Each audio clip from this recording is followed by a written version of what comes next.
পরে শরীফুল ইসলাম জানতে চেয়েছেন, আমার জিপিএফ ফান্ডে 2 লক্ষের কিছু বেশি টাকা আছে আর জমি লিজ রাখা আছে, 2,20,000 কিন্তু নগদ কাছে নাই। এই টাকা ছাড়াই আমার সংসার চলে, ওই টাকার জাকাত দিতে হবে কি না?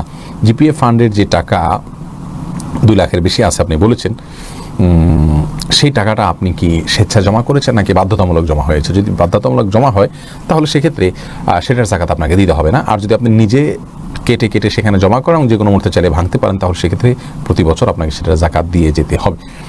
আর জমি লিজ রাখা আছে 2,20,000 টাকার, নগদ কাছে নাই, কিন্তু সেটাও আপনি যে কোনো মুহূর্তে ভাঙতে পারছেন, এই সুযোগটা আপনার আছে বিধায় এটারও আপনাকে জাকাত দিয়ে যেতে হবে। সিরাজ মুনিরা আইডি থেকে জানতে চেয়েছেন, পোষা কবুতরের সাথে অন্য মানুষের কবুতর উড়ে আসলে তা খাওয়া জায়েজ হবে কিনা? অন্য কারোর মালিকানাধীন কবুতর হলে সেটা খাওয়া জায়েজ হবে না, তবে বন্য কবুতর যদি হয় সেটা খাওয়া জায়েজ হবে।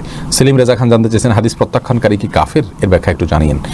হাদিসকে যে ব্যক্তি হাদিসের প্রমাণ হাতে অস্বীকার করে সে অনেক বড় ধরনের পথভ্রষ্ট, কিন্তু তাকে এক কথায় কাফের বলা যাবে না, জটিল। বিশেষ করে মুনকিরিন হাদিসের মধ্যে অনেকে আজকাল বিভিন্ন রকমের ব্যাখ্যার আশ্রয় নেয় যে কোরআনের সাথে কন্ট্রাডিকশন হলে সে হাদিসের সনদ মানে আসমাউর রিজাল এবং আপনার হাদিস শাস্ত্রবিদদের মতে যদিও বিশুদ্ধ, কিন্তু সেটা আসলে শুদ্ধ নয়, কারণ কোরআনের সাথে কীভাবে কন্ট্রাডিক্ট হতে পারে। তো এই জাতীয় কিছু কুযুক্তি তাদের মাথায় ঢুকেছে, সেগুলোর কারণে তারা হাদিসকে অনেক ক্ষেত্রে অস্বীকার করেন কার্যত। তো এটা বড় ধরনের গুমরাহি এবং আহলে সুন্নাত জামাতের ট্র্যাক থেকে খারিজ হয়ে যাওয়া, এবং সন্দেহ নেই যে এটা শুধু ভুলই নয়, বড় ধরনের ভুল, কিন্তু এর ফলে তাকে ডাইরেক্ট কাফের বলাটা জটিল হবে। জান্নাত জিহাদ আইডি থেকে আপনি জানতে চেয়েছেন, স্ত্রীকে স্বামী প্রায় খুব মারত, মেরে অসুস্থ করে দিত, আবার মাপ চেয়ে মিটমাট করত। তাদের কাবিননামায় স্ত্রীকে তালাকে তফবিজের ক্ষমতা দেয়া আছে। স্ত্রী স্বামীকে শর্ত দেয় যে যদি স্বামী আর কখনো তার গায়ে হাত তোলে তাহলে তাদের তালাক হয়ে যাবে। স্বামী সেই শর্ত মেনে নেয়, শর্তের পরিবর্তে আবারও 4-5 মাস পরেই কোনো কোনো ক্ষুদ্র কারণে স্ত্রীকে মারধর করে। এখানে দম্পতির তালাক হয়ে গেছে কিনা? খুব জটিল প্রশ্ন প্রিয় বোন। শর্ত সাপেক্ষ তালাকে তালাক হয়, এটা হলো মূল কথা।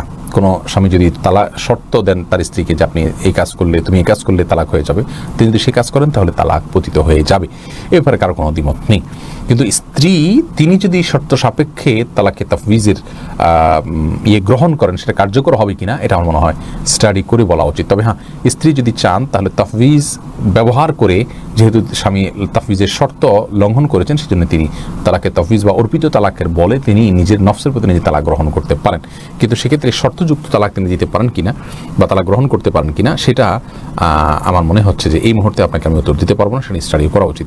এরপর হাসনাত জামিল সিজার আপনি জানতেছেন, অনুমান করা কি শিরক? না, অনুমান করা শিরক হতে যাবে কেন?